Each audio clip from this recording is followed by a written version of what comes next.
தமிழ் நெஞ்சங்களுக்கு வணக்கம். ஜூலை 15 இந்நாள் ஒரு உன்னதமான தமிழனின் பிறந்த நாள் மற்றும் கல்வி வளர்ச்சி நாள்.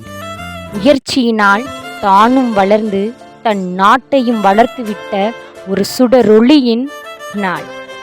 தமிழகத்தில் ஓடும் அத்தனை ஆறு முதல் மனிதன் எத்தனை பேர் வரை தனது விரல் நுனியில் வைத்தவர்.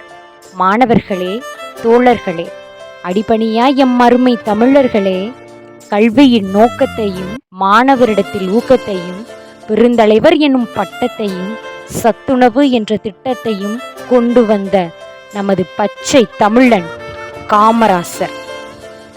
இவரது பிறப்போ ஜூலை 1903, இறப்போ அக்டோபர் 1975.